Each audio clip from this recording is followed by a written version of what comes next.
Hi guys, welcome back to my channel. I'm Juliana. So today, finally, I know I'm so late, but I did what I could. I'm so sorry. I come here with a vlog that is going to be, of course, a reading vlog. It took me a while to finish the readings of these books because, well, mainly one of them, because I was reading in English and I was having to looking for the meanings of words all the time, and I have to reread passages all the time, and so it took me a while to finish.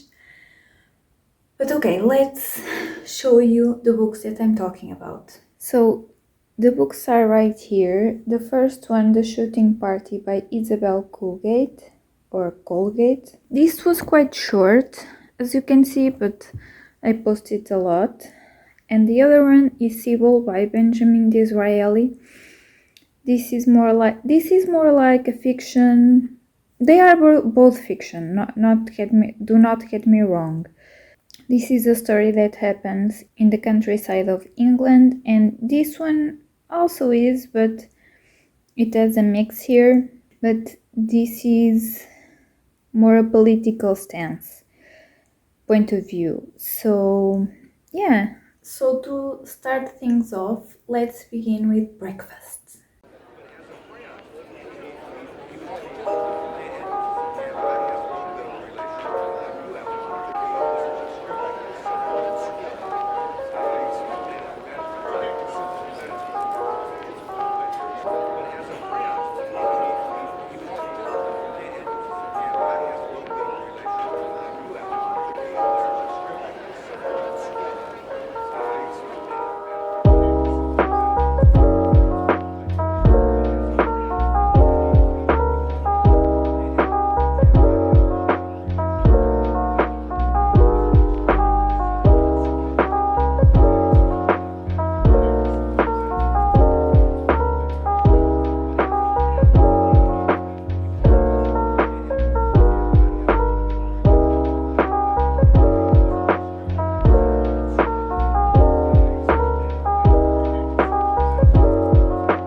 So hello, welcome to the first check-in of the vlog, and we are going to start with the shooting party.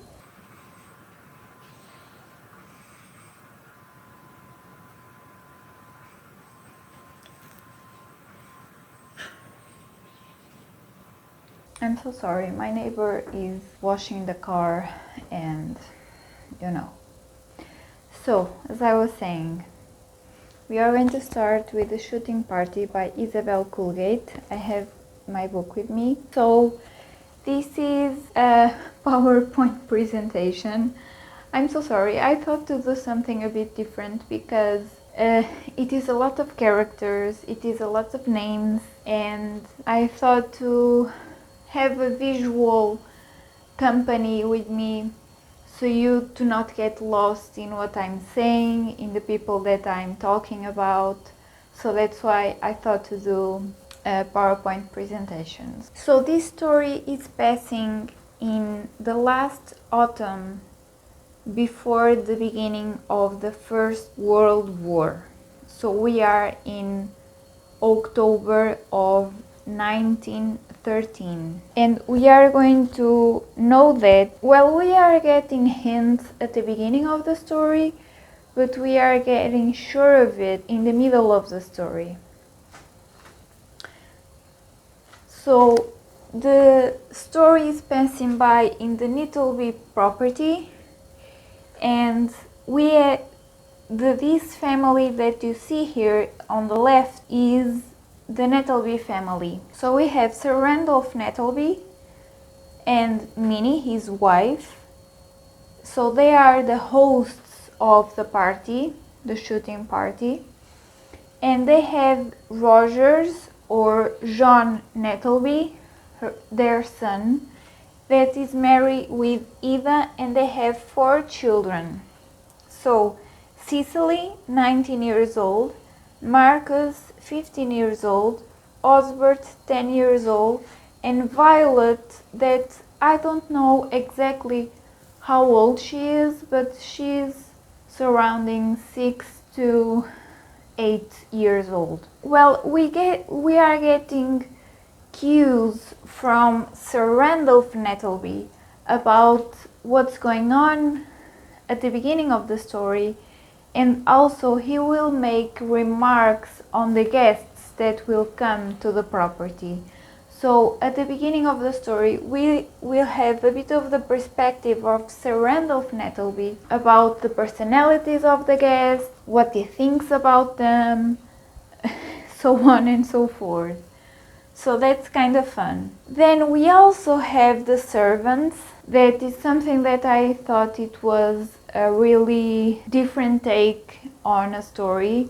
That sometimes we are following a family and we have secondary characters that scarcely appear, but that's there's not the case. Although they are secondary characters, they have their stories told as well, and their backgrounds, in some cases, not all of them of course, but in some cases they have a prominent appearance as well.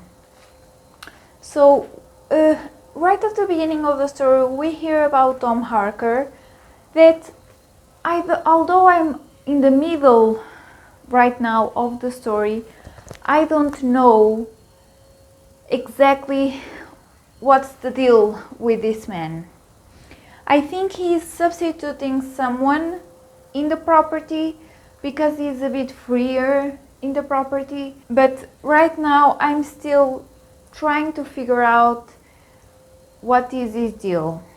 Then we have John Siddons and Ellen that are servants in the house. So Tom Harker is more like a man who is accompanying the party during the shootings. So he's more of a external servant, and John Siddons and Ellen are in the house servants, and they form a couple, not married, but they are girlfriend and boyfriend. And John Siddons will be a caterer to a guest in specific. Then we have Glass that is in charge of the birds.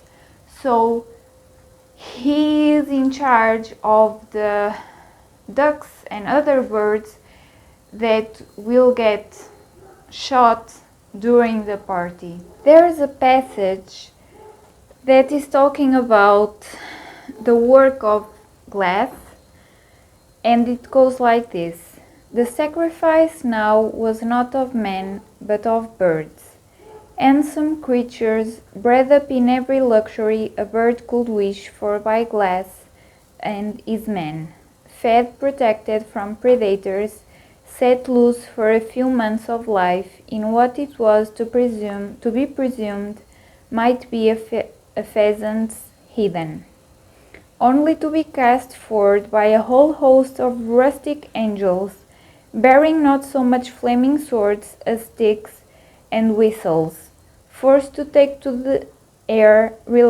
reluctantly.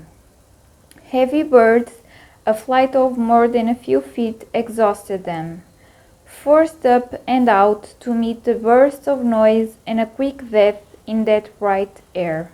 I thought this passage, conglomerates the ambience and the contextualization of this story, because we are talking about shooting for sport, and I think that if you are going to kill something, at least eat it.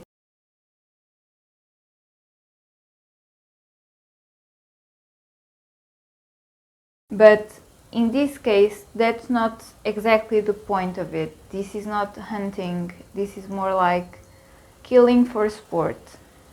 And that will be a character here that will be crucial in this point as well. So then we have other servants like dog handlers and loaders. There will be private loaders that come with the guests and stay in the Nettleby property, so to assist their master. Oh, and about glass, he says that about the work of glass and the best periods of time to shooting. There's a passage here that says the second big shoot of Nettleby was towards the end of November, but traditionally the important one, the one to which the best sportsmen were invited, was during the last week of October. The fact of some of the leaves being still on the trees was a welcome challenge. Less expert shots preferred to come later in the year. Apart from the two big parties extending each over 3 days, there will be days shoots, and after Christmas there will be 2 or 3 days for shooting cocks only. But none of this was anything like as important as the October shoot. The October shoot was the one for the crowned heads and the famous sportsmen, Lord Hartlip, Mr. Stevens, Lord Lilburn. When royalty was here, the last 2 drives down by the river were often watched by a crowd of spectators lining the opposite bank to see the performance, constituting, incidentally, one of his worst worries. So here it is, the guests. So I divided them in the couples, so married couples, and the ones that came alone. So I call them the loners. So beginning with the couples, we have Lord Bob and Olivia Lilburn. And so Olivia and Lionel Stephens are in bold for a reason, but we'll get there. So Olivia is a very sensitive person and has some enchantment towards Lionel Stephens. So that's what happens here. That's why they are, the two of them, in bold, because they kinda have a connection. It's like they understand each other on a personality and way of thinking. There's a point in the story where we know that Osbert, a grandchild of Sir Randolph Nettleby and Minnie, has a pet duck that goes around the property and comes to take breakfast and to eat, basically. And Osbert is the only one that can hold him and pick him up, so on and so forth. And Charles Farquhar makes a remark that if he's not being kept in the house and if he's flying with the other ducks when they are shooting, perhaps he will take a shot at him. And Osbert, the little boy, says that if he will do that, he will kill him. And Charles Farquhar says something like, "Oh, you will you?" "And how do you propose to do that, may I ask?" And Osbert says, "I will kill you by prayer." And then, after this remark, people are still laughing, and Olivia says to Lionel Stevens that how I wish we had not laughed. And he says, "You didn't." And Olivia goes, "I didn't think it was funny." And Lionel says, "You think he means to carry out his threat?" And she says, "Not that, though if I were God, I'd be inclined to grant his prayer." "Oh," he remonstrated. "No, but you can see he has such strong emotions, and he will have to be educated and taught the ways of the world, and made to be on the side of the guns and against the ducks. It seems such a pity."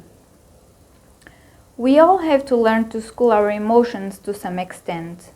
"Of course, but who invents the rules of manly behavior? Who says it's the high of heroism to kill? For every hero, does there have to be a living sacrifice?" And then the conversation goes on, and Olivia says further on, "It's only that having a son of my own has made me think of other things, and of my own appalling responsibilities. I am often aware at shooting parties how differently I feel from a man, and how, more than that, I really would like to rebel against the world men have made, if I knew how to.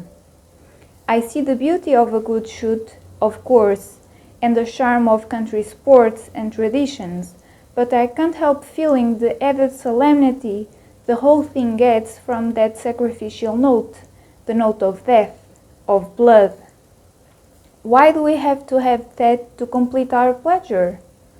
And Lionel says, "Nature includes the note of death and of blood. It is all around us." And she says, "We don't have to love it and seek it out and long for war so we can have for more of it. Do we do that? Have you never wanted war? I suppose there is something in every man that answers to the call of battle. There you are then." And then basically Lionel says that he will try not to shoot the Osbert's duck.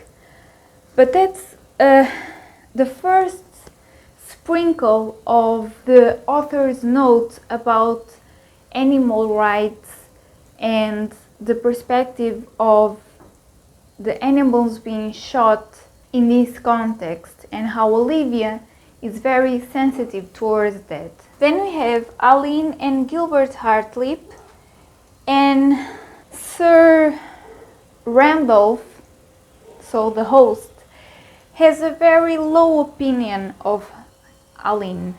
He thinks she's superfluous and she's an annoyance, she's an hysterical woman, so on and so forth.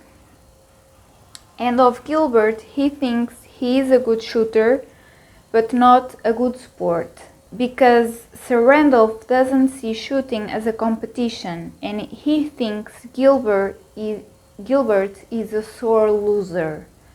So he's very competitive and he's always counting the ducks, comparing how many ducks he shot with the other guests. And we find out that they kind of have an open marriage, because there's a conversation between them that Aline, says that Gilbert had an affair, and so he now can't complain that she's infatuated with another man.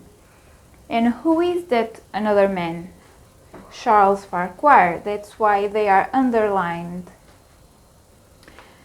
I'm saying this, but it's not that something has actually happened, at least of my knowledge, but things are happening, so there we go. And Aline makes a remark about how Lionel Stevens is being regarded as a good shooter in the party, and Gilbert gets all up at his feet trying to figure out where she heard that, if someone had made a comment, because he's so competitive that he doesn't think that Lionel Stevens has the right to be seen as better than him. And then we have Harry and Mildred Stamp. They are kind of neighbors to the Nettleby property. They are a bit older, and it is not very much said about them unless it comes a point where Aline talks about that Harry Stamp is thinking of selling his property. But there's a point in the plot where it's not so much explored. It has only been referenced, so I don't know too much about it. Then about the loners, Sir Reuben Hergesheimer. So he's an elderly man. As you can see, he's not an Englishman, or by birth, I mean. And at the beginning of the story, right now we don't have so much about him. He's not so much a principal character for right now. But he gets to fall down and dirt himself at the beginning of the story, and we know that Eva is very fond of him, and she kinda defends him from the other guests. Then we have Tibor Hakazi, that he's a Hungarian, a prince, if I'm not mistaken. From what I can understand, he's from royalty. And he's in italic because Sicily is kind of eyeing on Tibor. So Sir Reuben Hergesheimer is a more elderly man.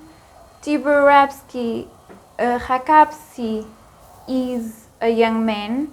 Charles Farquhar is like in the middle, and Lionel Stevens is also a young man.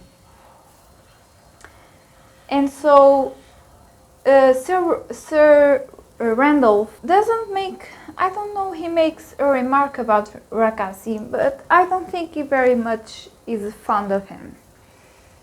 But Charles Farquhar, on the other hand, Sir Randolph thinks he is insignificant, just a good shooter. He isn't a good conversation partner because he's not very clever. And Sir Randolph just stands him because Minnie made a point he was invited because of Harlin Hartlip. So because Minnie is kind of matchmaker, you know what I mean? Even though even though they are married, she doesn't care. You know what I mean? So, and she's like, she has a sixth sense for what's happening and the connections that are being made in the guests in her house. Then Lionel Stevens is the young man that Sir Randolph has in great esteem.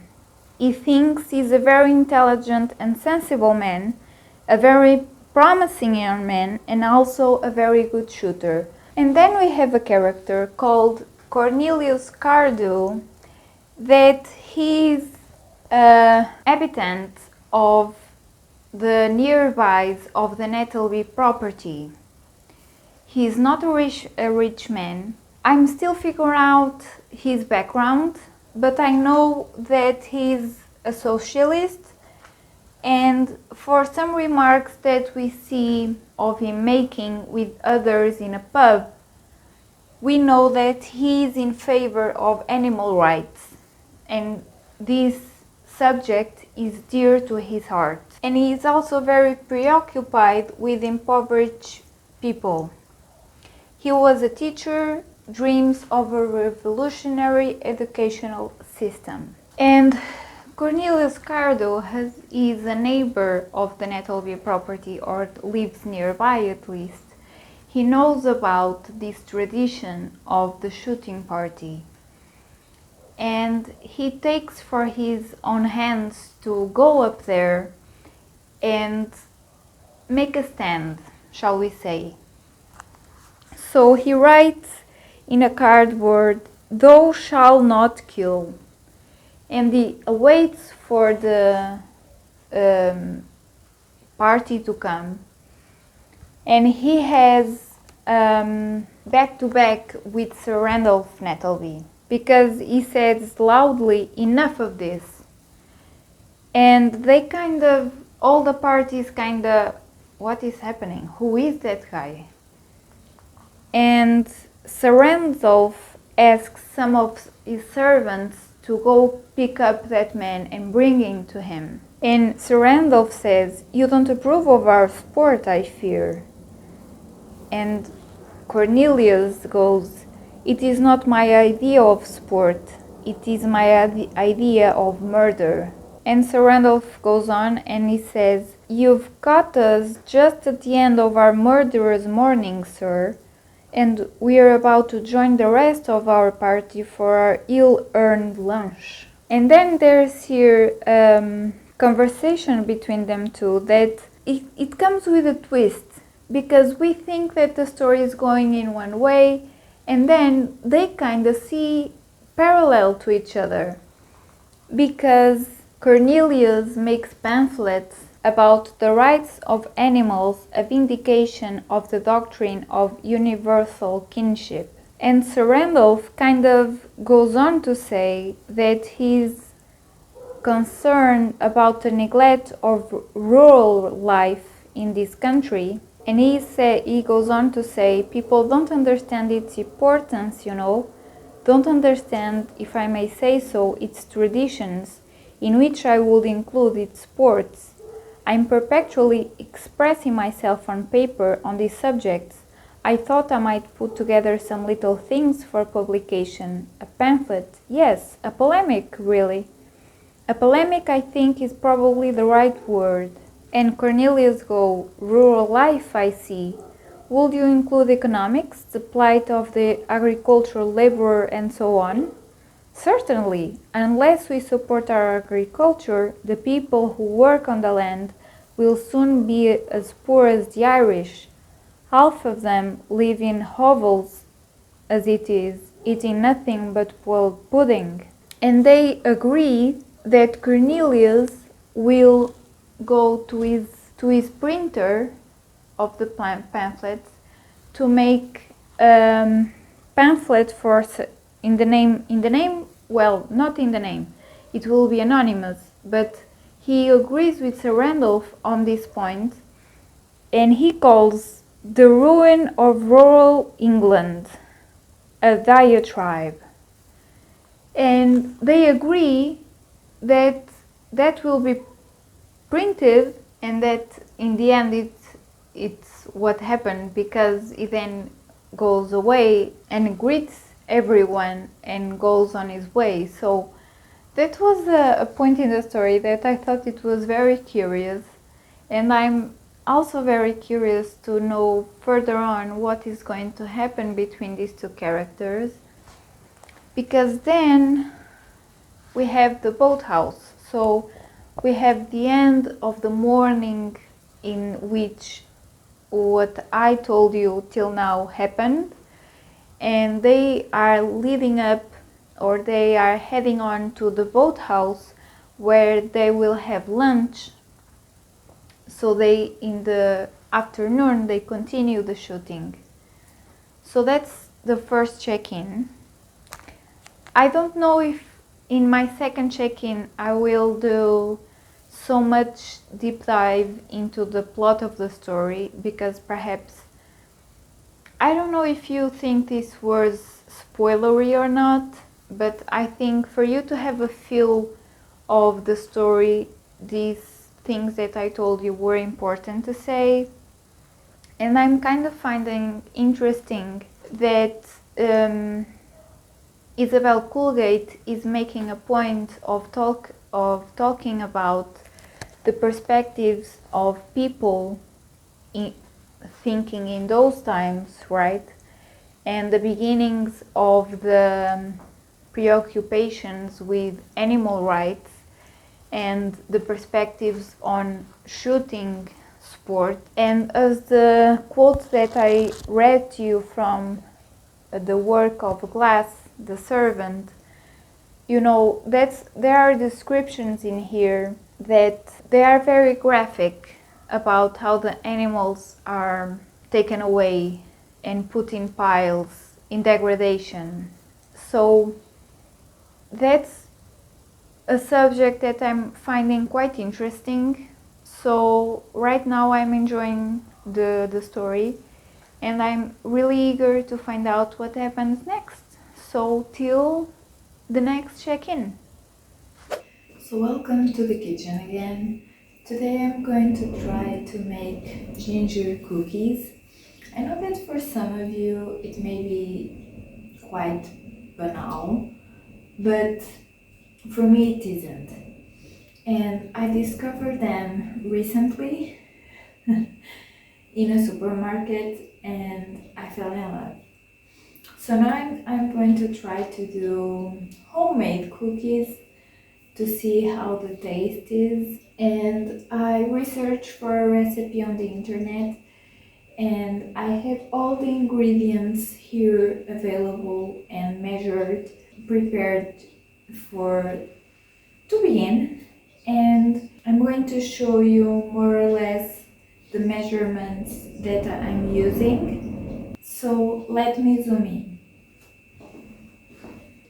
So we have 1 egg, 75 grams of butter, 250 grams of flour with incorporated yeast, 125 grams of yellow sugar, 1 tablespoon of ginger, 1 teaspoon of cinnamon, and a pinch of cloves.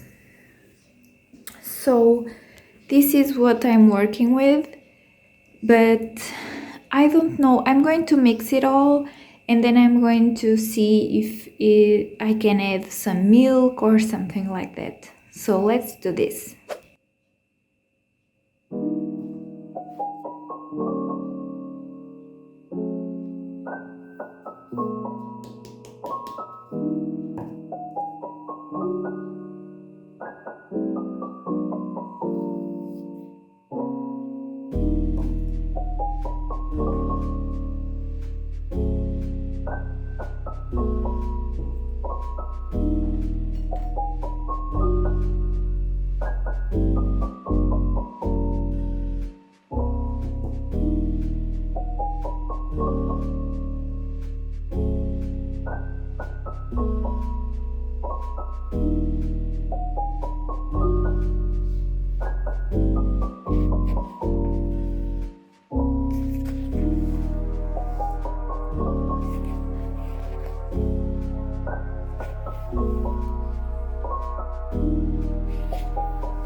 Making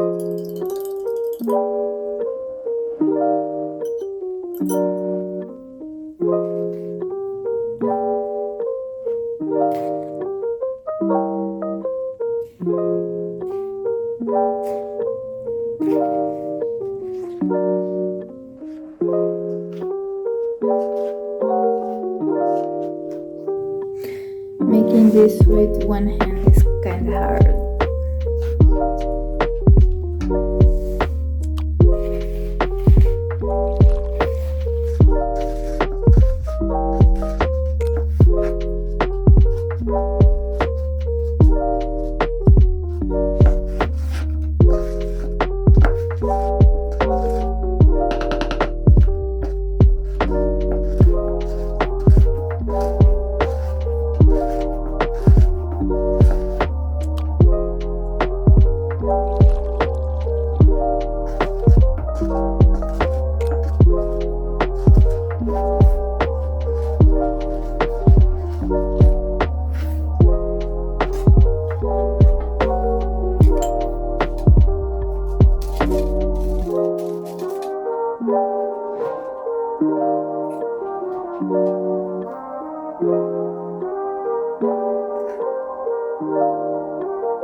So as you could see, I added some milk because the dough was a bit dry, and I think that the consistency became perfect, and I still have a bit to go.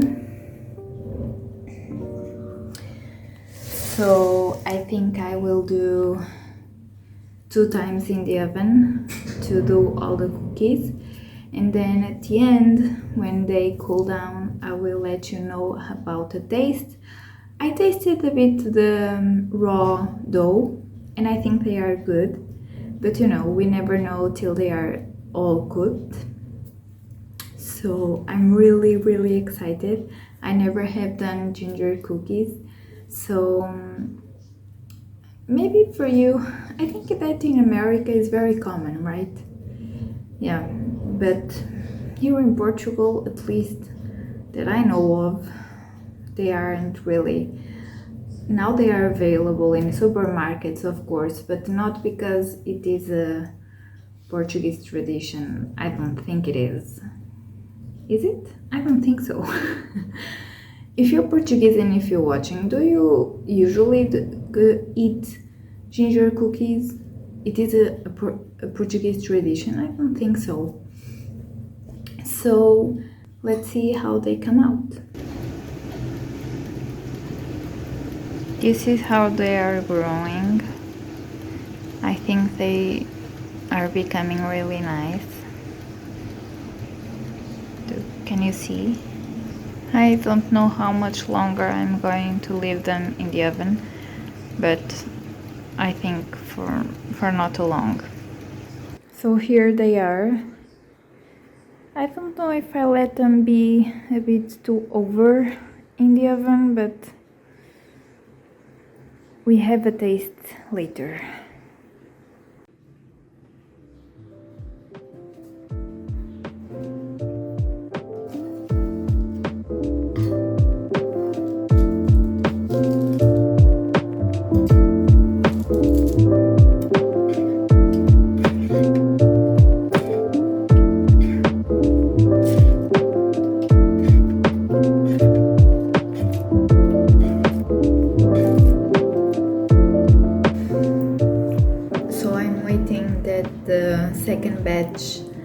cooks in the oven and they cool down a bit. I already tasted and it's perfect. It's so good. I think the combination with the cloves, cinnamon and ginger was excellent. The only thing that I forgot to put was Porto wine. That's a must in Portugal. But next time I will not forget it. But they are really tasty. Can you see? And it's funny because the taste of the ginger just appears after you swallow. It's quite strange. But they are really tasty, so I think this recipe is approved. I'm going to put it in the box description so you can have a look with some optionals with like Porto wine or Baileys or whatever type of wine or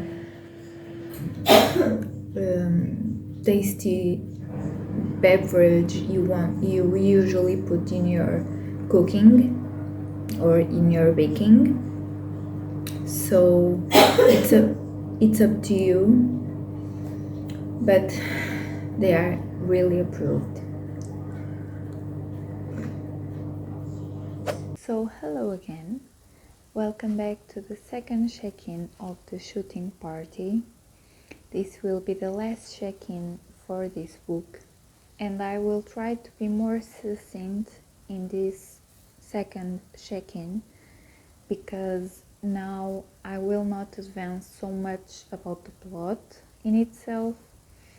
I will make some comments and I will reference some things, but I won't go such in a deep dive in what is happening between the characters, because I did that in the first check-in where I presented to you all or the most part of the characters presented in this book.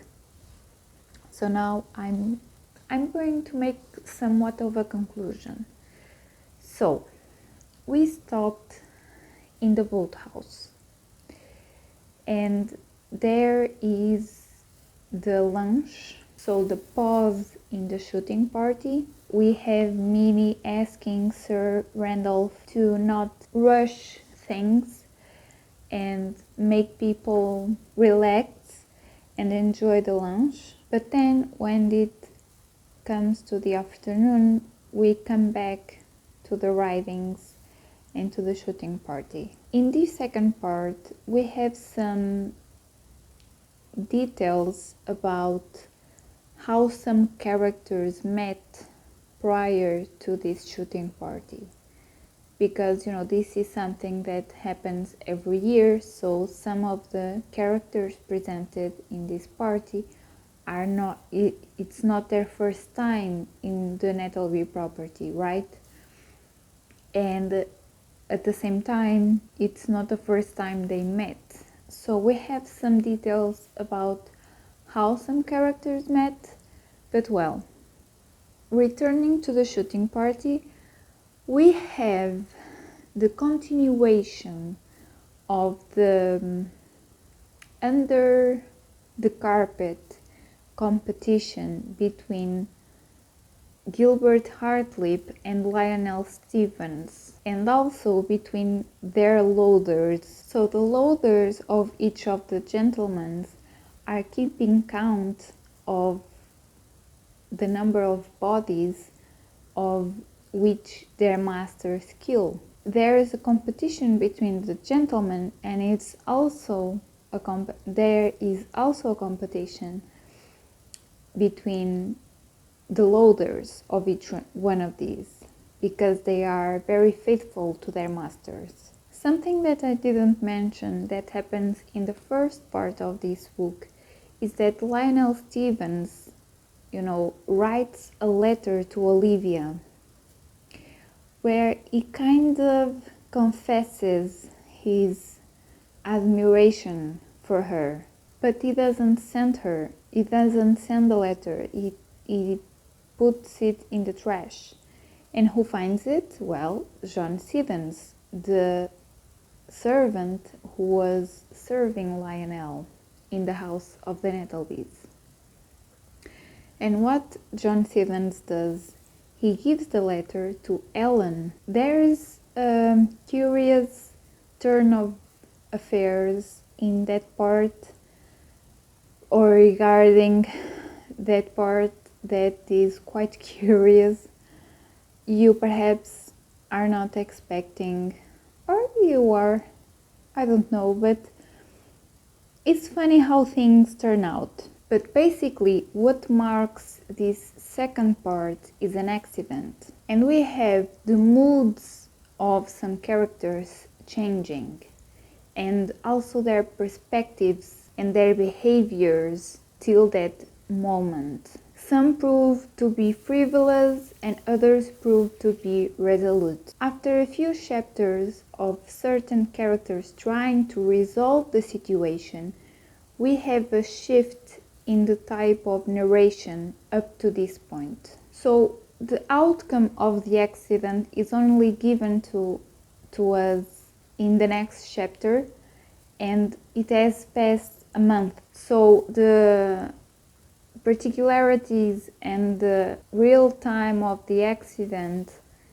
or the afterwards is not given to us. We only know the outcome of it, and it has already passed a month. And then we have a time jump to when the First World War starts. The fates of almost all the characters are revealed. It is as if the story rushes into hiccups of information, no longer having the moment-by-moment description that it followed until then. Perhaps this is a metaphor for how war shortens life, cuts projects and plans for the future. It is a bittersweet ending. Well, as at the point that accident happens and then the jump in time and the beginning of the war, you kind of feel that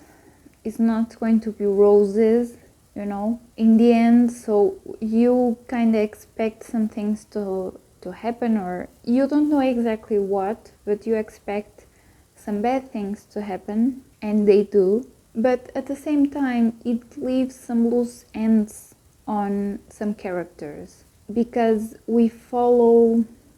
because this contains a point in time about the people upstairs and downstairs, and we have descriptions and scenes with both of these type of people. So some characters are inevitably left behind, and we don't know the destinies that they had during the war or after the war. So we have of some. For me, what marked this second part right up to the end of the book and the resolutions of the destinies of some characters was how in some cases people conform with their lives and their circumstances and have some consolation with some acquaintances they make with people, between some connections that happen. Others take a 180 degrees position in their lives. So what was leading up during the shooting party till the accident, that you were assuming that, well, this is turning out to be like this, and then the accident happens, and some characters that until that point you perhaps thought they were kind of futile and lightheaded meaning, they didn't think so deep, turn out to be stronger and more thoughtful. And at the same time, you have the accident marking the accident and the war, the two things marking the characters' lives changing. So, as I was saying, this is a bittersweet ending, and you will feel the difference in narration. So, till the point of the accident, you will be having a certain pace, a certain moment to moment. So it's describing the days of the shooting party and the interactions between the characters, upstairs and downstairs, as I've said. But then when the accident happens, everything succeeds in a fast pace, because you have jumps in time, as I explained. So it's kind of metaphor, as I was explaining, that how war cuts your life plans and cuts your aspirations, So I really enjoyed this reading. I think, although this was written in the 70s, so this was published in 1980, I think I've said that before, and of course the author had the mentality of the 70s, but still I think she brings questions and subjects that even in the 70s were relevant as they are now, as the animal rights and so on.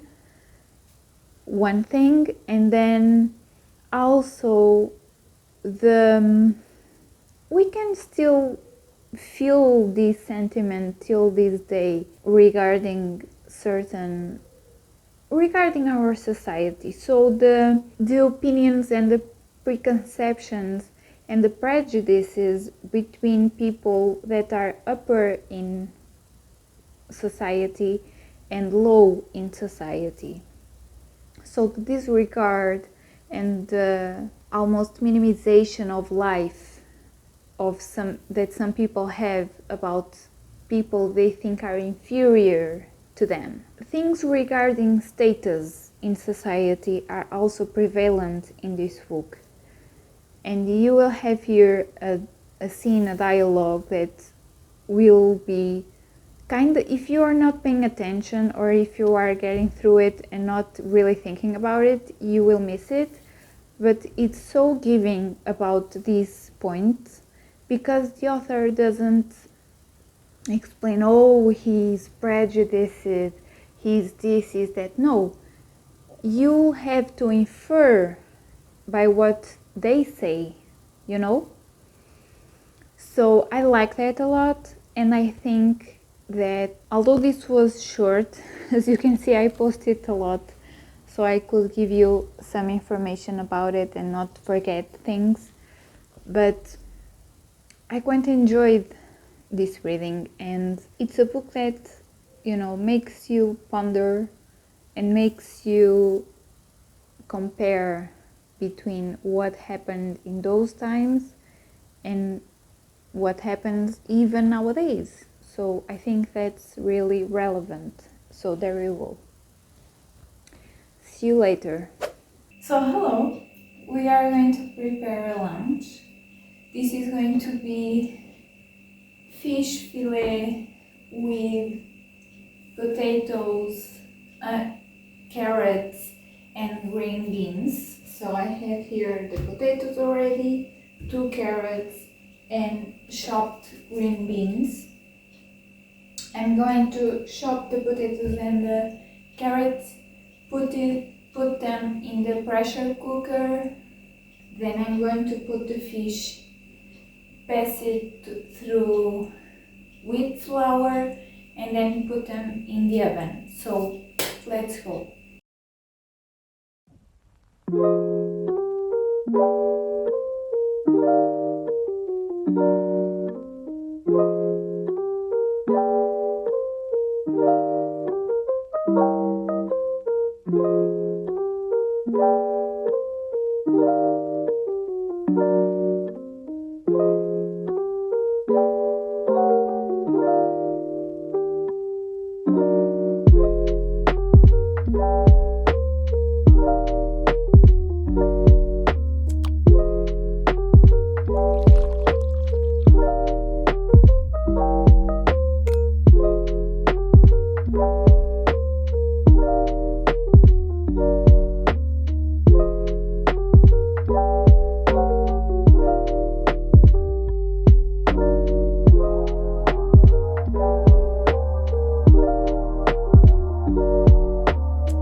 So hi again. So this is the first check-in for the Sybil by Benjamin Disraeli.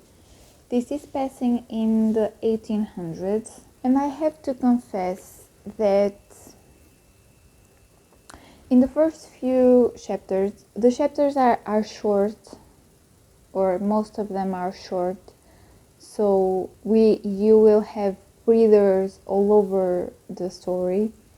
But I have to confess that in the first chapters I was a bit confused because there were many characters, mainly men, and I couldn't understand they were rich men, so lords and barons and with titles, so the high ladder of society in England, and they were in clubs, having conversations about politics and so on and so forth.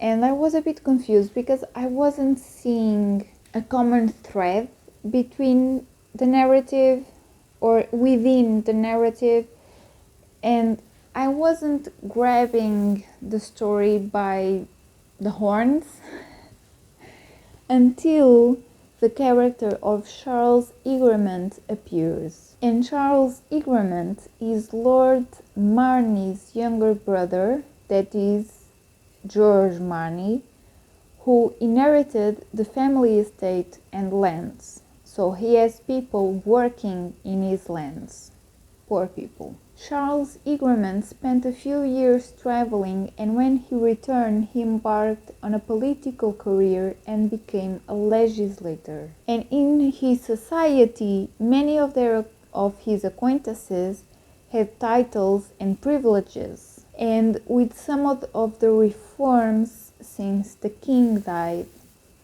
that were on the horizon, they were afraid of losing those privileges. And they talk about it with Egremont. So they were eager to see his opinion and so on. There is a point in the story when Lord Marney, very worried about the fate of his brother, so he will say to him, "To be arrested about money is one of the most disagreeable incidents of life. It ruffles the temper, lowers the spirits, disturbs the rest, and finally breaks up oneself." So that's the opinion of Lord Marney about basically being poor.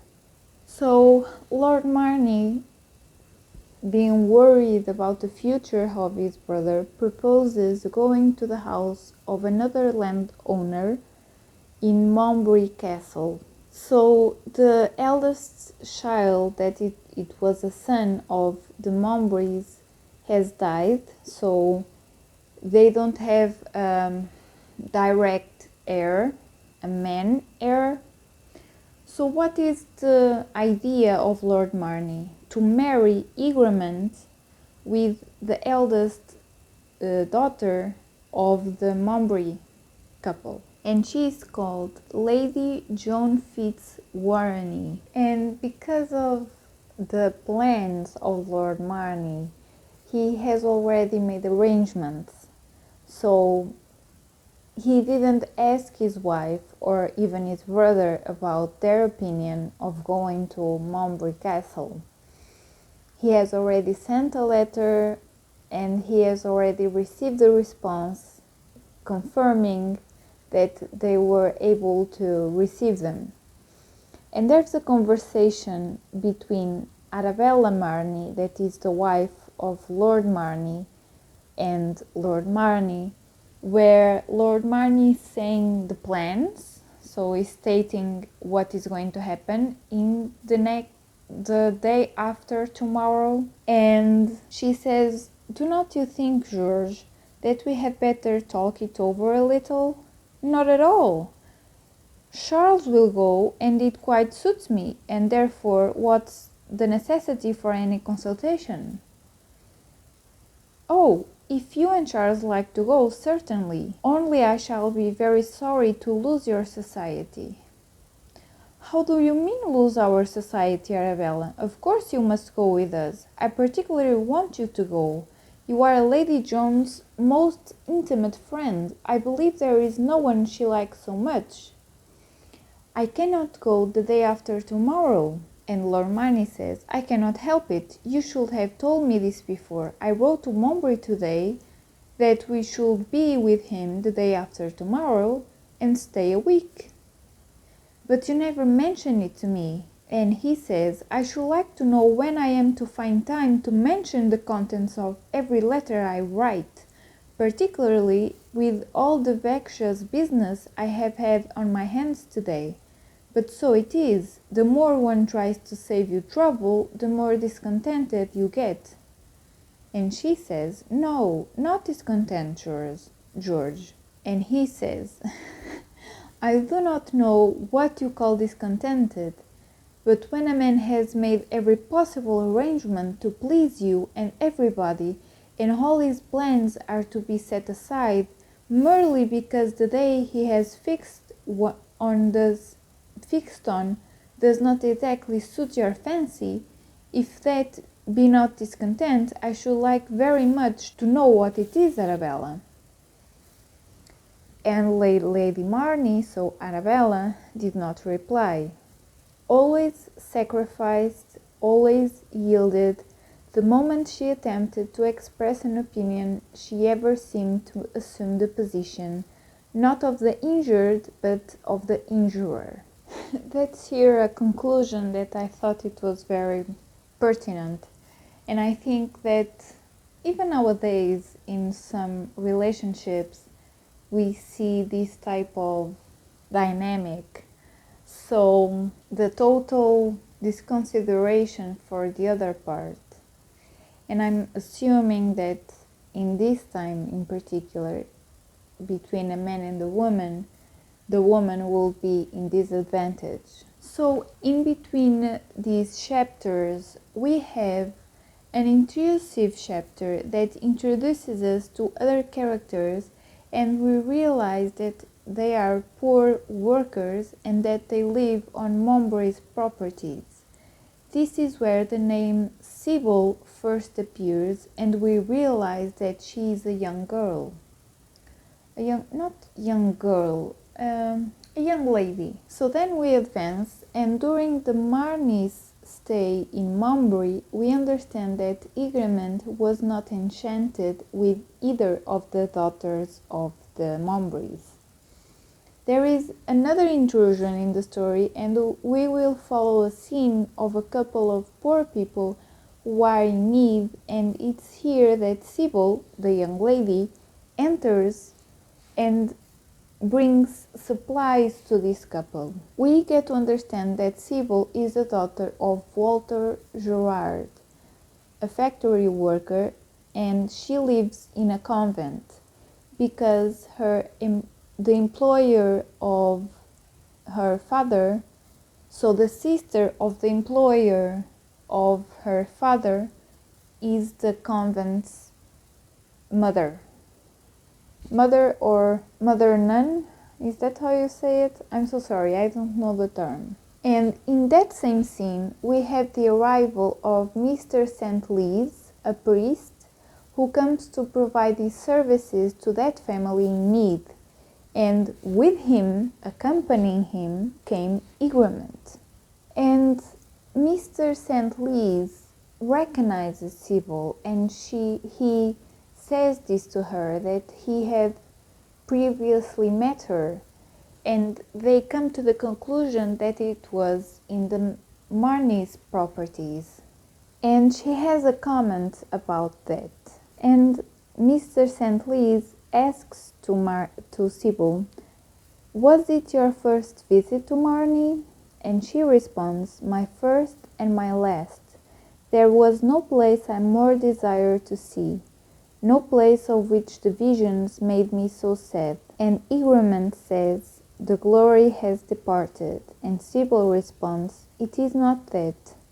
I was prepared for decay, but not for such absolute desecration. The abbey seems a quarry for materials to repair farmhouses and the nave of a cattle gate. What people they must be, that family of sacrilege who hold these lands." "Hem," said Egremont, "they certainly do not appear to have much feeling for ecclesiastical art."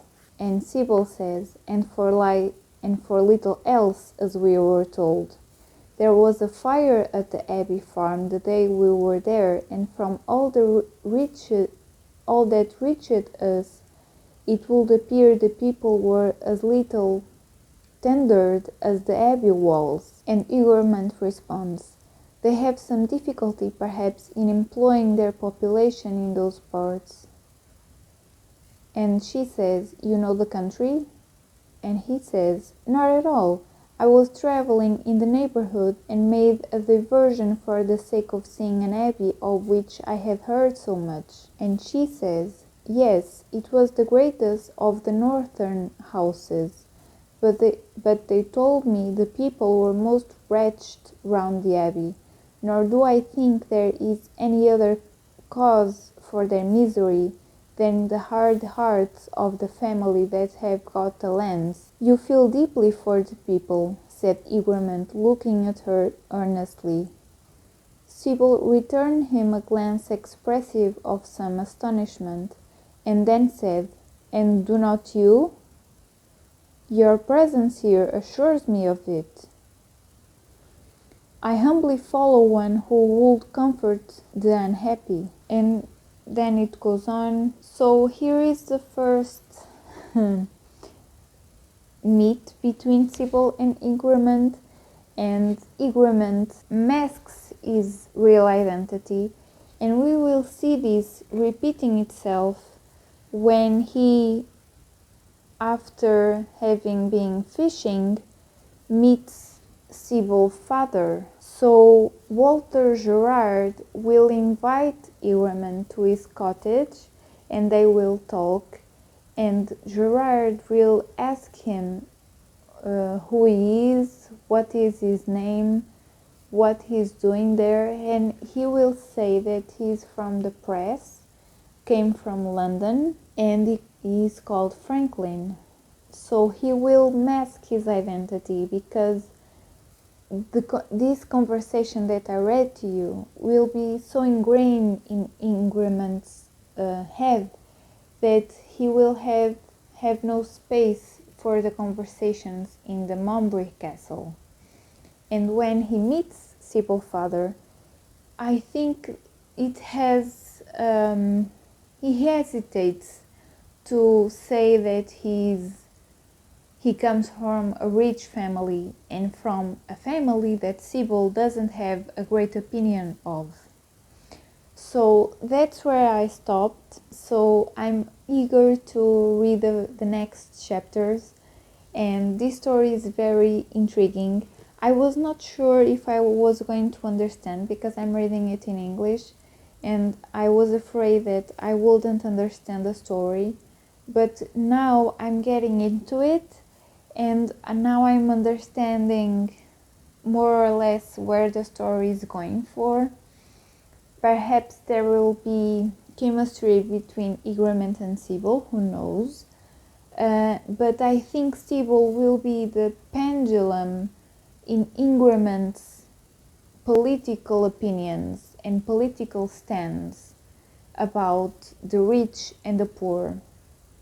Because I didn't mention to you, but there is a conversation in here in a cemetery between Egremont and two strangers, and they will say to Egremont, because he will say something, let me see if I can find it. So they will be talking about society and the state of the country, and look, there's a quote here that says, "Christianity teaches to love our neighbor as ourselves. Modern society acknowledges no neighbor." So philosophical stuff. They will say that society is an infant, or it's in infancy still, and Egremont will say, well, society may be in its infancy, but say what you like, our queen reigns over the greatest nation that ever existed. And the stranger asks, which nation? For she reigns over two. The stranger paused. Egremont was silent, but looked inquiringly. "Yes," resumed the young stranger after a moment's interval, "two nations between whom there is no intercourse and no sympathy, who are as ignorant of each other's habits, thoughts, and feelings as if they were dwellers in different zones, or inhabitants of different planets, who are formed by a different breeding, are fed by a different food, are ordered by different manners, and are not governed by the same laws." "You speak of," said Egremont hesitatingly, "the rich and the poor." Because this book has a subtitle that is Sybil, or the two nations, because this passage during the period of 1837 and 1844. So when Victoria became queen in 1837. So it was a troubled time during this period, and Sybil embodies the critic of Benjamin Disraeli of this time. So this is my first check-in. I will see you later. So here I'm going to show you a very traditional Portuguese dish, cozido à portuguesa, or translating Portuguese stew. This is eaten throughout the year, but the most traditional time is just before Lent, during Carnival. The Portuguese stew, or cozido à portuguesa, consists of a mixture of various meats, charcuterie and vegetables. There will be different versions with different ingredients in different areas of the country, but the base is the same. So pork, beef, chicken, and then charcuterie such as chorizo and ham, and vegetables such as carrots, cabbage, and turnips. I love this dish. It's not often eaten here in my home, but it's delicious. So now I'm going to let you see some of the images of the aspect of this dish. As you can see, we put it in a very large tray.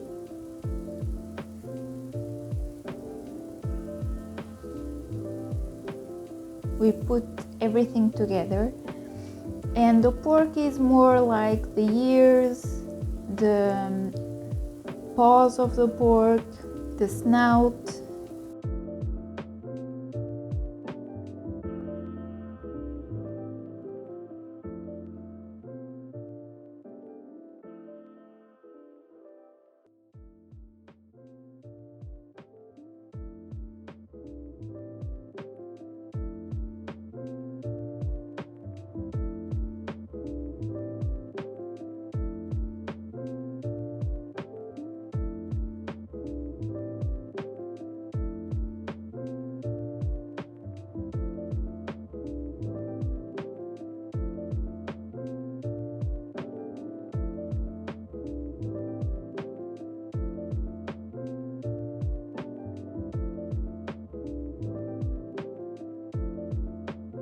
I'm sorry the image is vertical. I didn't notice that I was filming in vertical, so that's why this happens. But I hope you can see.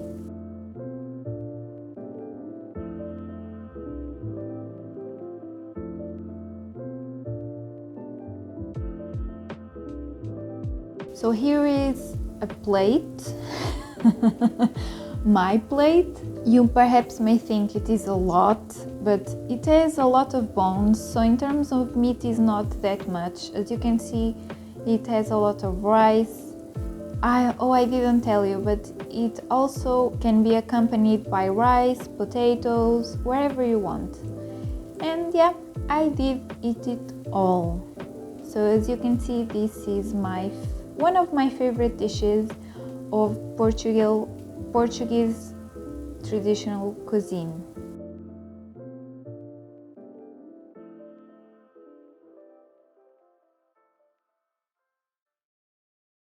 So welcome back to the second check-in of Sybil by Benjamin Disraeli. So in the second check-in, we begin in book 3. We are introduced to a term that I wasn't familiar with in the English language, but after research I recognized the concept, and that is Tommy. And it begins with a quote of a dialogue that says, "The fact is, we are Tommyed to death." And this means paying the wages of laborers in goods. So instead of giving money, they pay in goods. that was a recurrent practice surrounding 1837. Well, still nowadays, sometimes we have bonus giving to employees in baskets. So it's not that it isn't happening nowadays. So at least here in Portugal, in some companies they do that. And in chapter 2 of book 3, we have a sample of Lord Marney's character. Lord Marney also really liked pomp, a curious table and a luxurious life, but he liked them under any roof rather than his own. He was not a mere screw, but he was acute and malicious, saw everybody's worth and position at a glance. Lord Marney had all the petty social vices. To receive a prince of the blood or a great peer he would spare nothing, and had he to fulfill any of the public duties of his station, his performance would baffle criticism. But he enjoyed making the Vicar of Marney or Captain Gruce drink some claret that was on the wane, or praise a bottle of Burgundy that he knew was pricked. So I take those notes because I think this is an example of people that perhaps some of you have in your lives, and that they put a facade for the people they think matter and they are important, and then they are this low type of character in people that they have surrounding them. So this is Lord Marney, and we see this when his brother Egremont asks him to borrow money to pay his election accounts, which his brother refuses, saying that they have money owed from contributions they made in the past. And Egremont, now that his eyes have been opened to the state of the people of Marney, takes the plunge to criticize his brother about how he manages his lands. So they have a dialogue about the fires that happen in the Marney property, and Lord Marney, so George, the brother of Egremont, disregards it, saying that it was an accident, that that had nothing to do with wages. And he says, I examined it into it myself, so did Gruce, so did Slimsy. I sent them about everywhere. I told them I was sure the fire was purely accidental, and to go and see about it, and they came back and agreed that it was purely accidental. I dare say they did, said Egremont, but no one has discovered the accident. For my part, I believe it was a spontaneous combustion. I don't know how to say it, said Lord Marney. That is a satisfactory solution, said Egremont, but for my part, the fire being a fact, and it being painfully notorious that the people of Marney— Well, sir, the people of Marney, said his lordship fiercely. And Egremont says, are without question the most miserable population in the country. And Lord Marney, with rage, says, did Mr. St. Lees tell you that? No, not Mr. St. Lees, but one better acquainted with the neighborhood. I'll know your informant's name, said Lord Marney with energy. My informant was a woman, said Egremont. Lady Maud, I suppose, second-hand from Mr. St. Lees. My informant was a woman and one of the people, said Egremont. Some poacher's drab. I don't care what women say, high or low, they always exaggerate. The misery of a family who live upon 7 or 8 shillings a week can scarcely be exaggerated, said Egremont. Lord Marney goes to say what Egremont knows about that. He has no place to say such things like that. He is not in charge of anything, so what does he know? Well, and so then Egremont goes to ask him for money. You know, that perhaps wasn't the best strategy to start a conversation, but, well, Egremont was in his high spirit, shall we say, and he was without fear and with these high morals that he recently acquired, talking to Sybil. So, well, the strategy wasn't the best, but he asked him anyway, and he refused, of course. And at the end of the conversation, Egremont says something like, "Well, George, I have often suspected it, but now I feel quite persuaded that you are really the greatest humbug that ever existed."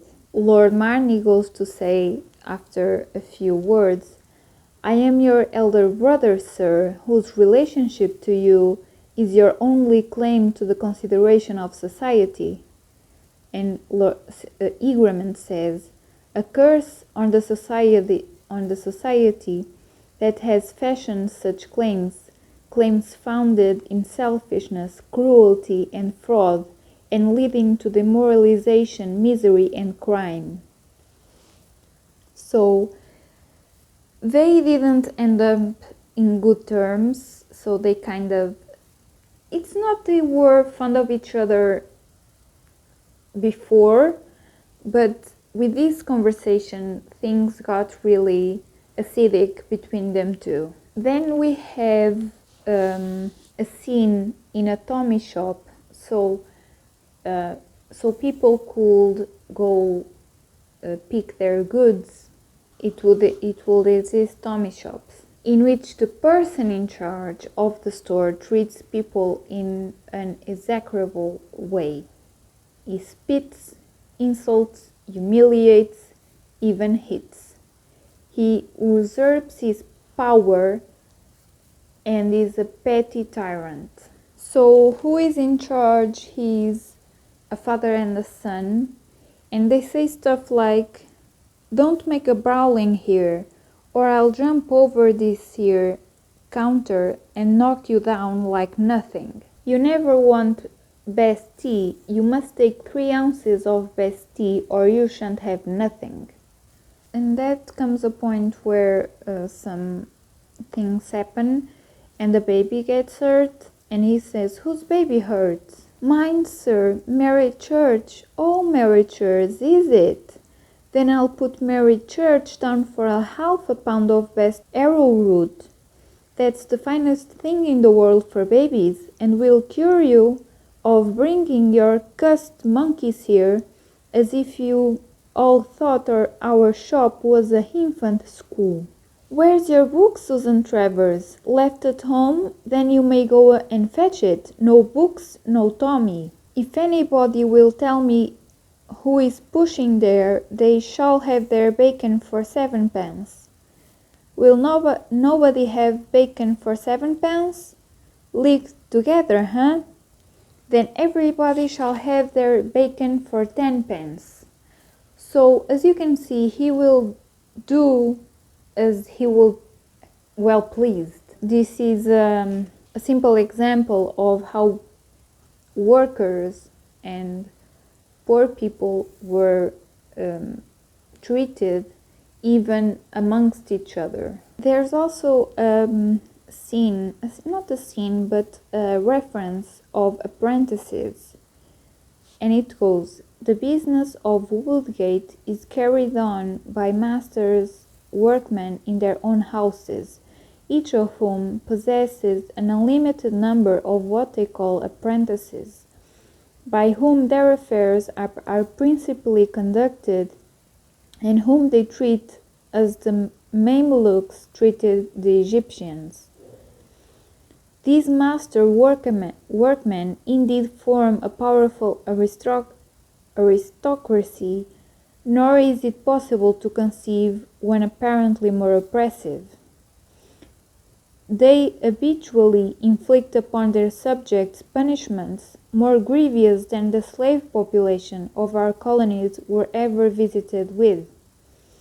The most usual punishment, however, or rather stimulus to increase exertion, is to pull an apprentice ears till they run with blood. These youths, too, are worked for 16 and even 20 hours a day. They are often sold by one master to another. They are fed on carrion, and they sleep in lofts or cellars.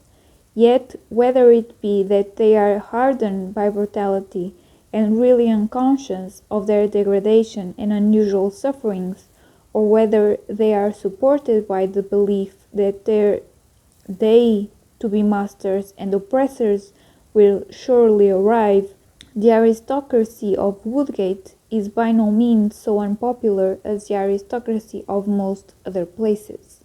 So, this is a state of things that were common, and even nowadays in many countries this still is in effectiveness. So this book will reference many of it during the narration. Then we return to our main characters, and we have Stephen Morley. I don't know if I mentioned Stephen Morley.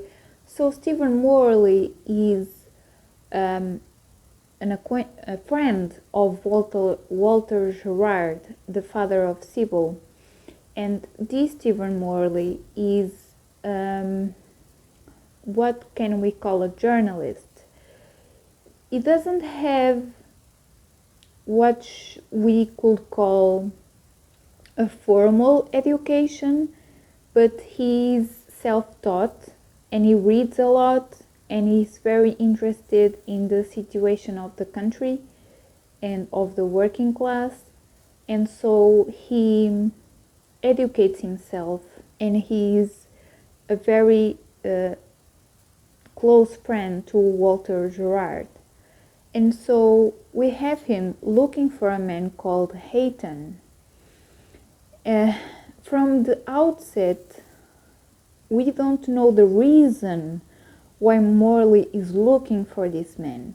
So there's somewhat a mystery on why this is happening and why this Hayton is so important. Then we have Egremont enjoying his charade as Mr. Franklin, moving into a cottage near Walter Gerard and Sybil's cottage. He does become a frequent visitor to their house, exchanging long conversations and getting closer to Sybil. Then we have a chapter in which Sybil proposes that Franklin visits the factory of Mr. Trafford, who is the employer of her father. This chapter tells the background of Mr. Trafford, who was the youngest son in a family and was an entrepreneur. With some luck, he had financing and built the factory. But he had a different thought regarding the relationship between employee and employer. He paid above average, and he created a village with houses for his employees, with schools, public baths, and churches. And he also lived among them. So he wouldn't go to a luxurious house living in isolation. No, he lived among them. But at the same time that Mr. Franklin was visiting Mr. Trafford's village, the Mowbray family were visiting the factory. They were enchanted by Walter Gerard and had vaguely heard of Sybil. So much so that one of Montgomery's daughters invited Sybil to visit a castle. But Egremont, due to the imminence of his political career, will have to leave I'm sorry, I made the confusion here. So Walter Gerard and Sybil live in Moadell. That's Woodgate is another city. I was confusing the two. But what I was saying is that Egremont, due to the eminence of his political career, will have to leave Moadell and will have to leave Sybil and Walter Gerard.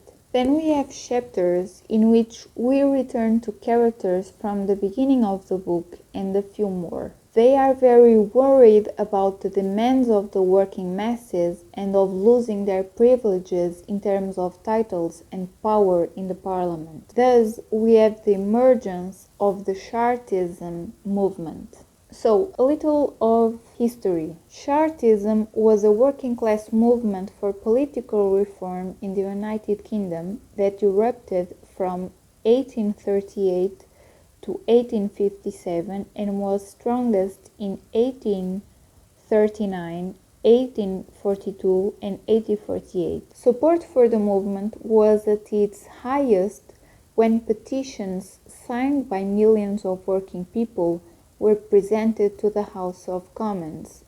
The strategy employed was to use the scale of support which these petitions and the accompanying mass meetings demonstrated to put pressure on politicians to grant male suffrage. The People's Charter called for 6 reforms to make the political system more democratic.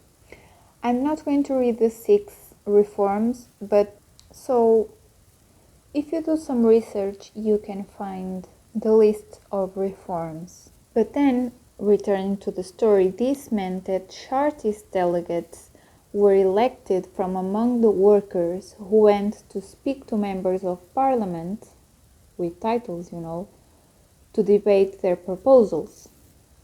And about these conversations, I highlight one. So this was with Lord Valentine, and these 2 delegates were having a conversation with him, and one of the delegates says, "The people then being at length really represented, they will decide upon the measures which the interests of the great majority require." And Lord Valentine says, "I'm not so clear about that. That is very pointed issue.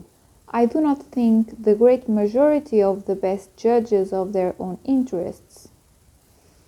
At all events, gentlemen, the respective advantages of aristocracy and democracy are moot points." And he says something else, and he goes, "You are Democrats. I am an aristocrat. My family has been ennobled for nearly 3 centuries. They bore a knightly name before their elevation. They have mainly and materially assisted in making England what it is. They have shed their blood in many battles.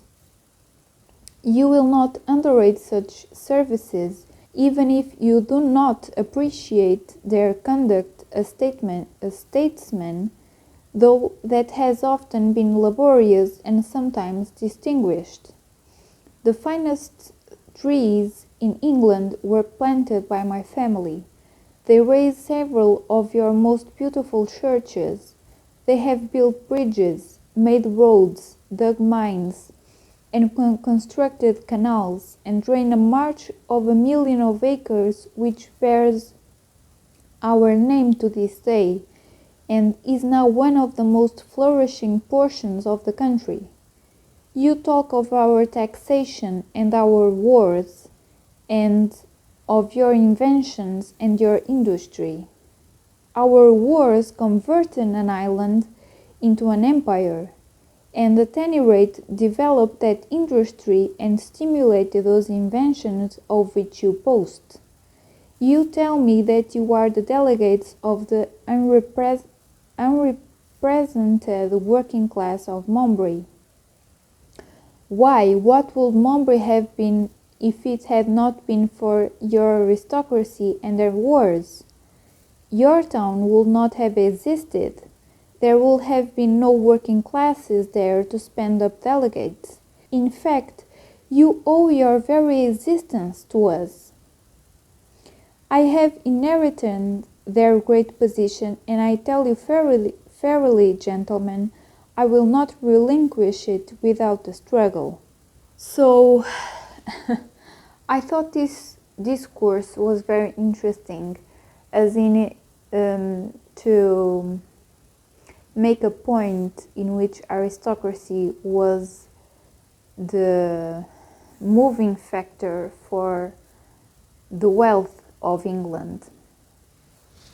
And so the reforms that the Chartist delegates want to implement are not so valid as they think they are. So that was an interesting point. And after Lord Valentine, we have a description that then they went to speak to Egremont, but we don't have access to the conversation.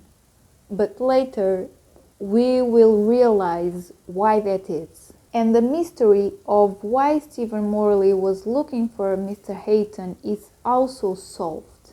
But I can give you more details because that will be a spoiler, because that is a big part of the main plot of the main characters of this book. So you have to read it to find out.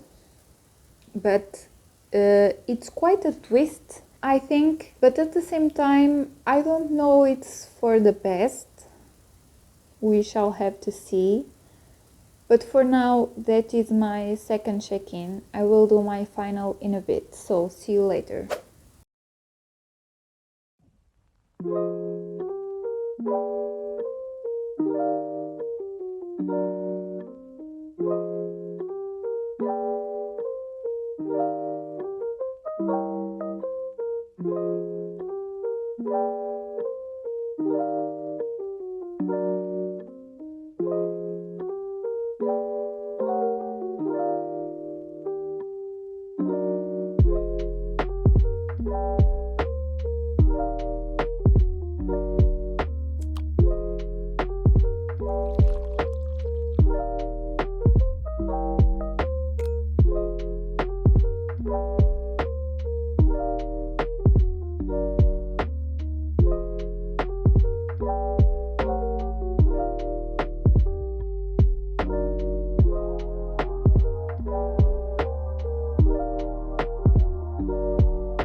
Well, we are stopping in a gasoline station. I'm going to show you the book that I bought. We by Evgeny Zamyatin. This is a Portuguese edition, and this was in a highly discount, so that's why I bought it. I was eyeing on it for a very long time, and I wasn't sure if I wanted to buy it in English or in Portuguese, but I read some reviews saying that in English it was a bit hard, a bit dense, so I made the decision to buy it in Portuguese edition. And this has a plus because this is also has other short stories beyond we. So there you go. So hello again, welcome back to the third and final check-in of Sybil. In this third check-in, I'm not going to elongate too much on the plot and on what happens because, as you can imagine, this being the very last part of the book and the conclusion of our story, it will be very spoilery for me to give you details. So I'm going to try to be vague and just give you some pointers that I thought were interesting or have some relevance in my point of view. So here we go. In the third part, in the way I divided this book, we begin in book 5, where people of high society are having a conversation about a discourse that Igrament have in Parliament. We don't have access to the speech. I said discourse, a speech, that's my meaning. So we don't know exactly what he said, but for the hints that these people, the conversations between these people, we can see that he is making a matter of fact the new perspectives that he had since he first met Sybil. Quoting one of the dialogues, he said, "What does it mean obtaining the results of the charter without intervention of its machinery?" So he is in favor of the movement of the Chartism movement, as you can understand. But of course he has an alternative in his mind, better one, to this movement. So this is my opinion, into preventing riots. But of course that is what happens. That happens a riot in Birmingham that will be implicate the destinies of some delegates that were in London at that time, the Chartist delegates that I talked to you before.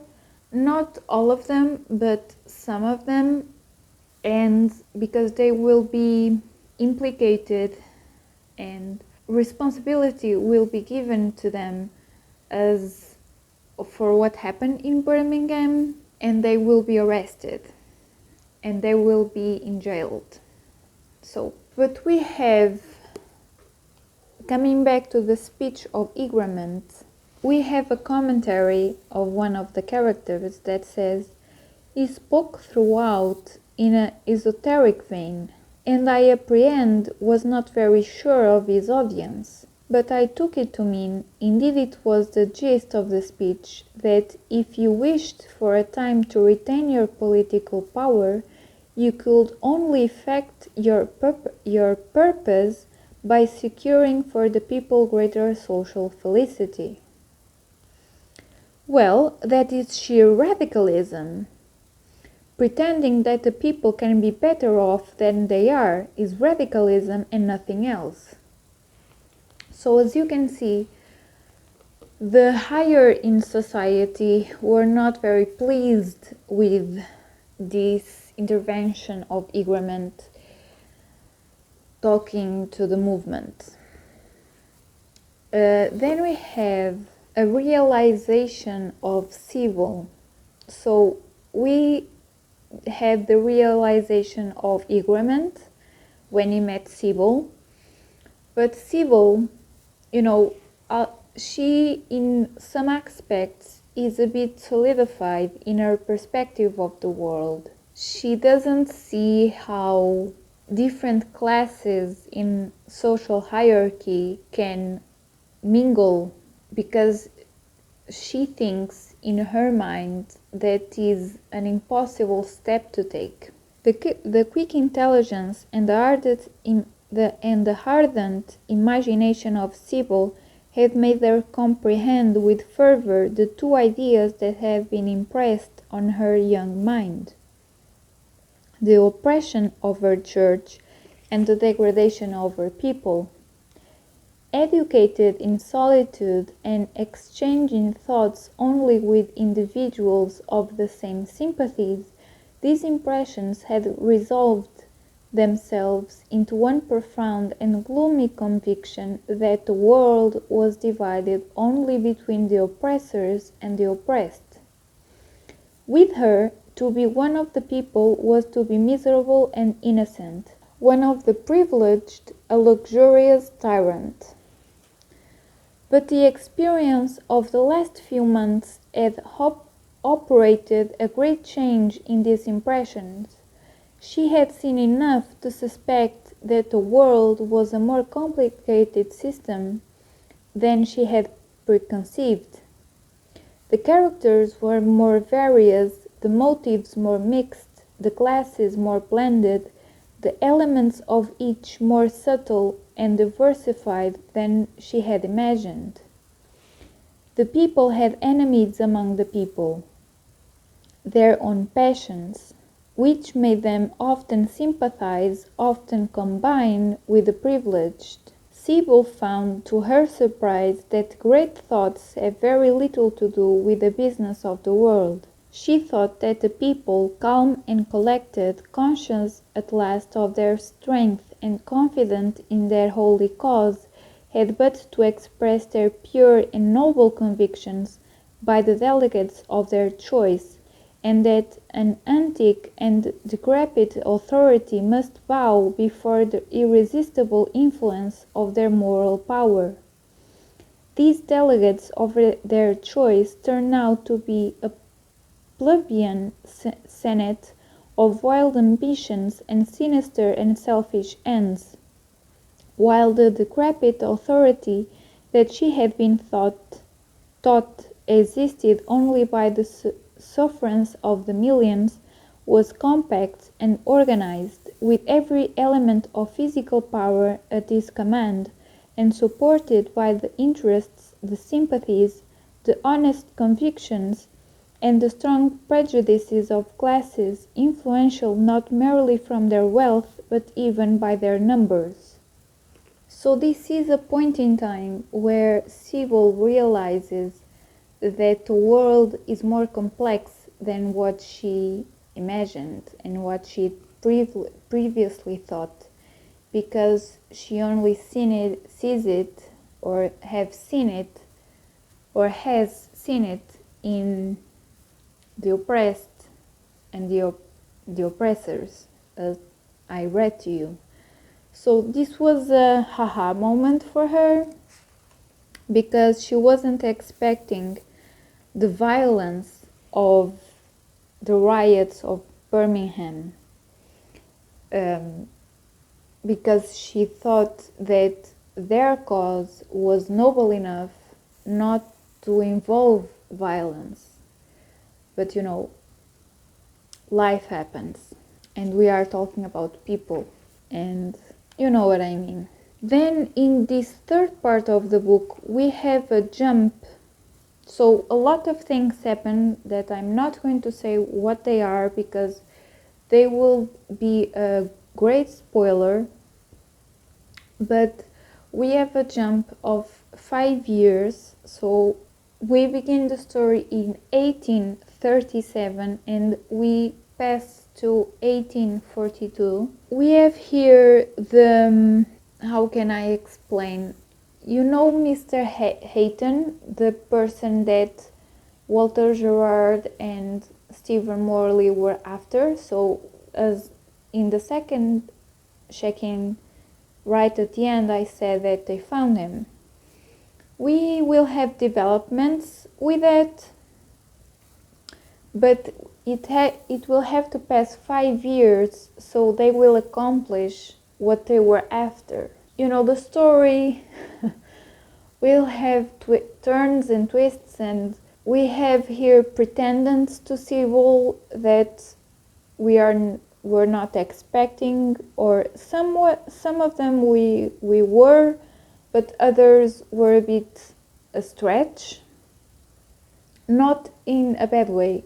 I mean, in my feelings towards the characters. So many things will happen, and it will end in a hopeful ending, but at the same time, the way that it ends, considering the beliefs of Sybil regarding the unchangeable and irreconcilable differences between classes, there's something that happens in a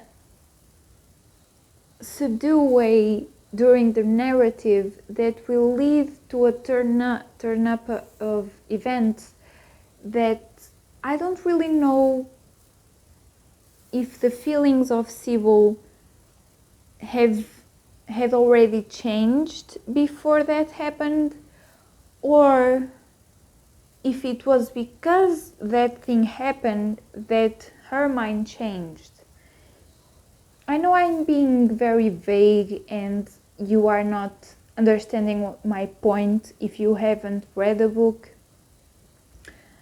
but I was in doubt about that because she believes that the mingle between different classes of society are irreconcilable, so they aren't to be happening because they are so different, as I've read to you. And there are some things that happen, and the ending will be something that will happen in Sybil's life that I don't know if her mind had changed before, or if it was because the turn of events favored her and then she reconciled with the idea that she could do what she did. I'm going to stay there. Something that I have to say about this book is that there's some point in the narrative that the author will speak to you as the reader. And I enjoy very much when that happens. And there's a conclusion in a way that he says, oligarchy has been called liberty. An exclusive priesthood has been christened a national church.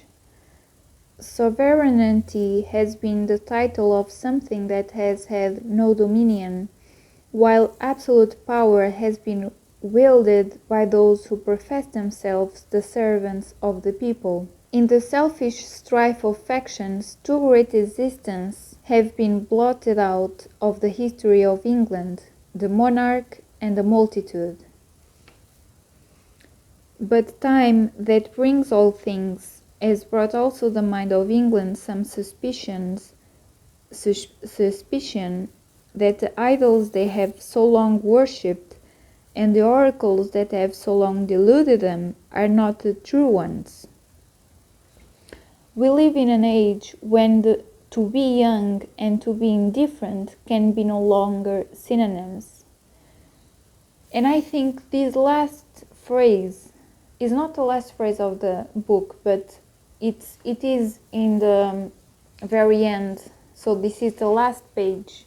And I think this last phrase, this last sentence that I read to you about the young being indifferent can be no longer synonyms is so much present in this point in time in history that we are passing by in 2024. With everything that is happening in the world and with the turning in politics and the opinions and the wars, and so much is happening, and we are in a point in time that I'm feeling that something is about to change. I think we are in a point that we are getting by somewhat not in the same particularities as it was in England, as this book describes it, but I'm talking about globally. Things are turning, things are changing, and I myself feel that even my own perspectives are changing as well.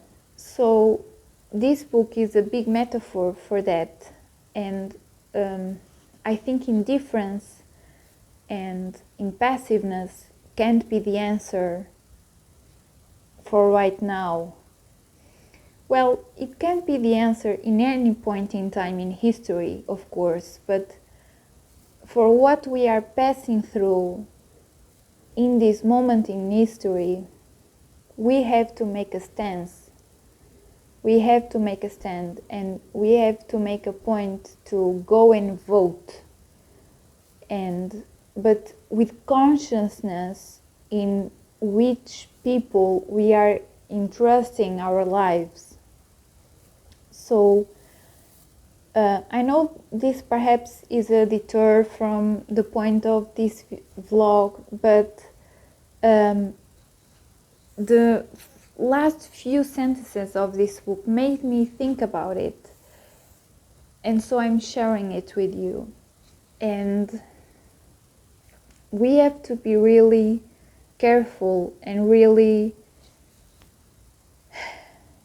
have to read a lot. We have to get on the news. We have to go to different sources, not rely on Instagram or Facebook. You have to go to real and trustworthy sources to get information and to get your news and to be educated in the current subjects. So I think that's very important, and I'm trying to do my best to be on track on that. But I really enjoyed this reading, coming back. I'm not going to pretend that I'm knowledgeable about England history or the United Kingdom history. I know a bit from what I read about the life of Benjamin Disraeli. In the future, perhaps I will bring a biography about the author, because I think he has an interesting life, and as you can see, he had progressive ideas for his time.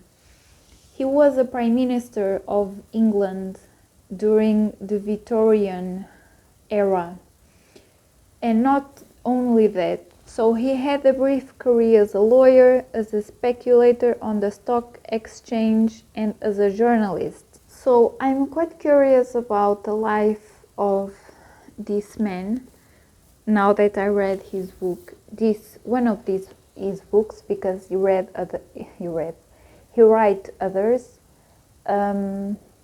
I'm going to leave you a link down below that I found randomly doing some research about the book, that I think it is interesting, and if you are interested in reading the book, you then perhaps can go to that link and read the reflections that are there. I think they are very interesting and have a compound of reflections, yes, and interpretations about the metaphors being done in Sybil. So, as you can see, this is Sybil and two nations is not something that has vanished from our world.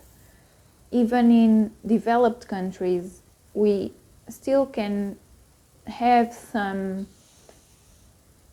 similarities in stratification of social hierarchy. So that it's a point, if you are interested in, I think you could research more about it, and if not this book, maybe perhaps other books like it, but I highly recommend. And well, I think I will do a conclusion now. So I really enjoy these readings. I know I know the vlog is very late, but you know, I did what I could. I'm sorry, and I hope you enjoyed it. For in the future, I don't know how I'm going to plan these vlogs, because the way that I was thinking to do them perhaps are not viable, so I will have to rearrange my strategy. We will see how that goes, but regarding these two books, I highly advise you to pick them up. I hope I pique your interest to read them, and if you have read them, please leave down below your comments about them. If you want to talk about spoilers, say spoilers, give many spaces, and then leave your comments, and I will love to read them and discuss with you furthermore about these two books. So that is it for me. Finally, and I hope you have enjoyed it.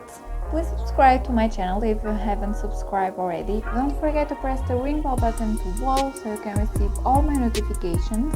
Leave a like, it helps a lot to divulgation of the video and the divulgation of the channel.